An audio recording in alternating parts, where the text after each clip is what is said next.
Halo, Assalamualaikum warahmatullahi wabarakatuh. Balik lagi di channel ini ya. Di video kali ini kita akan membahas tuntas ya seputar bantuan sosial program Keluarga Harapan atau yang biasa kita kenal dengan Bansos PKH. Nah, buat Bapak Ibu yang menerima atau berencana menerima bantuan sosial program Keluarga Harapan ini, maka saya pikir video ini penting banget ya buat Bapak Ibu untuk disimak sampai habis ya Bapak Ibu. Jadi Bapak Ibu sekalian yang saya hormati dan saya cintai di seluruh wilayah yang ada di Indonesia, sebelum kita bahas kenapa bantuan sosial program Keluarga Harapan itu bisa nggak cair. Nah, kita pahami dulu yuk sebenarnya apa sih Bansos PKH itu. Jadi Bapak Ibu sekalian, bantuan sosial program Keluarga Harapan atau PKH adalah merupakan program bantuan sosial bersyarat dari pemerintah.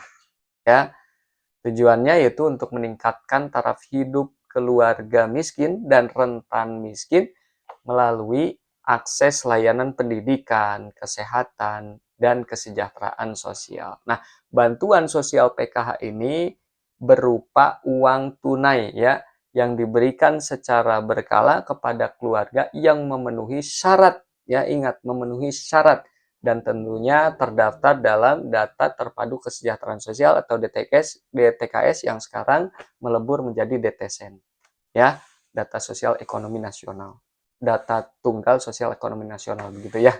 Nah, setelah kita paham apa itu PKH, mungkin Bapak Ibu atau orang di sekitar Bapak Ibu pernah mengalami ya situasi di mana bansos PKH-nya kok nggak kunjung cair begitu ya, padahal sudah terdaftar.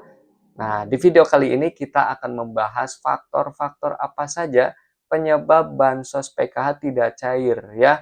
Yuk simak baik-baik.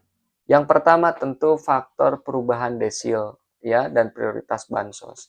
Nah, jadi alasan pertama dan penting yang harus kita pahami adalah perubahan desil kesejahteraan keluarga. Jadi pemerintah itu secara berkala memperbarui data ekonomi masyarakatnya. Desil itu sederhananya adalah merupakan pengelompokan tingkat kesejahteraan ya. Jadi PKH ini memang diprioritaskan untuk keluarga dengan desil terendah, biasanya desil 1 sampai 4. Yang paling aman sih desil 1 sampai 3 ya.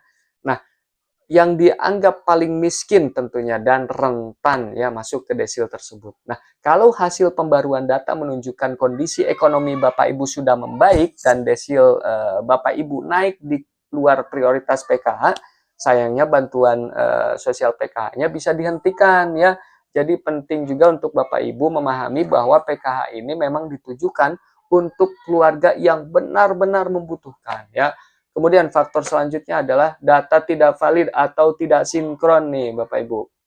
Jadi faktor kedua yang seringkali jadi masalah adalah data yang tidak valid atau tidak sinkron. Nah, ini bisa juga misalkan berupa ketidaksesuaian NIK, nama, alamat, atau nomor KK antara data di DTSEN, Dukcapil, dan rekening bank ya. Bayangkan oleh Bapak Ibu ya, kalau ada satu huruf atau angka yang berbeda, ya sistem itu bisa bingung ya dan akhirnya dana nggak bisa dicairkan ya.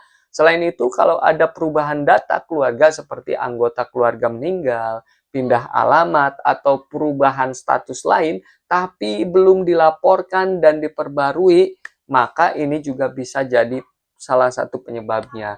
Pastikan ya Bapak Ibu juga tidak ada data ganda ya, atau Bapak Ibu juga di KTP kakak status pekerjaannya misalnya wira swasta, padahal kenyataannya seorang buruh yang memang layak menerima bantuan sosial, maka perlu diubah ya status pekerjaannya di KK dan KTP Bapak Ibu ya.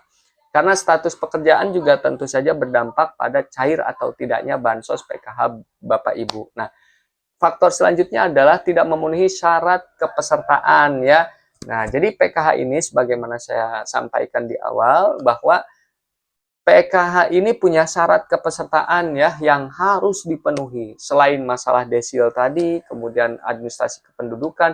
Nah, kalau dalam keluarga Bapak Ibu sudah tidak ada lagi kategori PKH, seperti ibu hamil, balita, anak sekolah, lansia, atau penyandang disabilitas berat, maka bantuan itu bisa dihentikan tentunya ya. Pastikan juga ya jika ada penambahan anggota keluarga atau pengurangan anggota keluarga atau ada yang tadinya anak sekolah SD, pastikan itu di KK tercantum status anaknya pelajar ya, sekolah gitu ya. Sekali lagi pastikan kartu keluarga harus sesuai dengan kondisi terkini. Jangan lupa perbarui kakaknya ya jika memang ada perubahan kondisi Bapak Ibu ya atau anggota keluarga Bapak Ibu. Nah, selanjutnya adalah faktor yang menyebabkan tidak cairnya adalah masalah teknis, administrasi, dan rekening bank ya. Jadi kendala teknis juga sering jadi biang kerok lah ya, biang keladinya nih, bansos nggak cair ya. Misalnya Bapak Ibu rekening KKS-nya ya, rekening kartu keluarga sejahtera yang Bapak Ibu miliki tidak aktif atau pasif ya, terblokir atau nama di rekening beda dengan data bansos PKH. Bisa juga terjadi keterlambatan proses transfer dari pemerintah ke bank atau ada gangguan sistem di bank penyalur. Maka kalau kartu KKS Bapak Ibu juga misalkan hilang atau rusak, tentu saja Bapak Ibu juga nggak bisa mencairkan dana bansos PKH ya. Terkadang juga ada perubahan bank penyalur, jadi pastikan Bapak Ibu punya informasi yang valid ya, informasi yang bisa Ibu percaya ya untuk faktor ini ya. Kemudian faktor selanjutnya adalah tidak memenuhi ya kewajiban sebagai penerima manfaat bansos PKH misalkan ya begitu. Jadi Bapak Ibu, program Keluarga Harapan adalah bantuan bersyarat sebagaimana saya utarakan di awal. Artinya penerima manfaat itu punya kewajiban yang harus dipenuhi.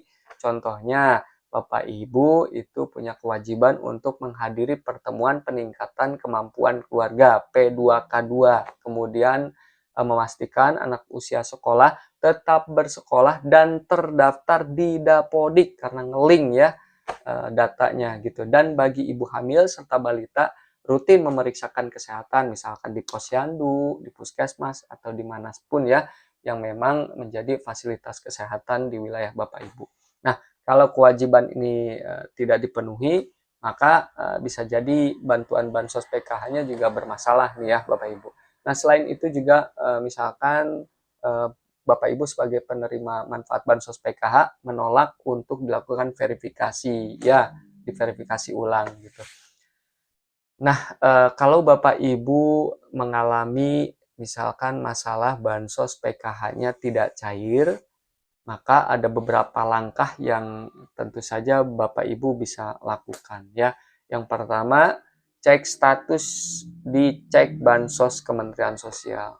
Bagaimana caranya? Nah, Bapak Ibu bisa cek status kepesertaan dan informasi data Bapak Ibu secara online melalui www.cekbansos.kemensos.go.id atau juga Bapak Ibu bisa melalui aplikasi Cek Bansos di HP Bapak ya, bisa di-download.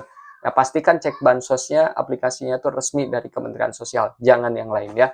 Selanjutnya adalah menghubungi pendamping sosial. Jadi, langkah paling penting adalah pendamping PKH yang ada di desa atau kelurahan Bapak Ibu adalah orang yang punya kewajiban untuk membantu mengecek status Bapak Ibu, mengidentifikasi penyebabnya, dan juga melakukan pendampingan ketika Bapak Ibu ada masalah ya terkait dengan kepesertaan bansos PKH-nya. Temui pendamping PKH yang punya kewajiban secara teknis di lapangan ya.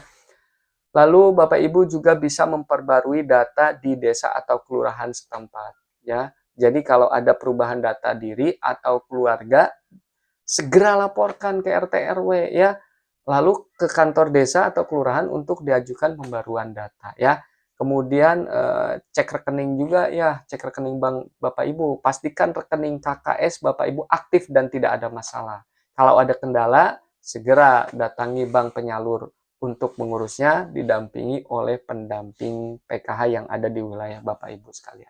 Jadi, itulah beberapa faktor penting yang memang bisa menyebabkan bansos PKH Bapak Ibu tidak cair ya.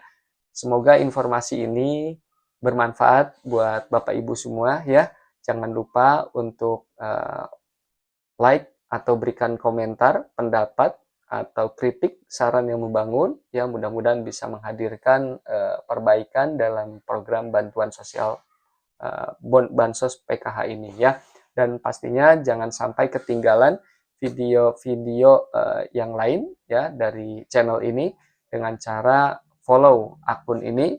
Sampai jumpa di video berikutnya. Dan sekali lagi Bapak Ibu ya, dengan mengidentifikasi faktor penyebab tadi, maka Bapak Ibu bisa mengetahui apa yang harus Bapak Ibu lakukan ya. Terima kasih, mudah-mudahan selalu dalam kondisi sehat walafiat dan tanpa kekurangan suatu apapun. Assalamualaikum warahmatullahi wabarakatuh.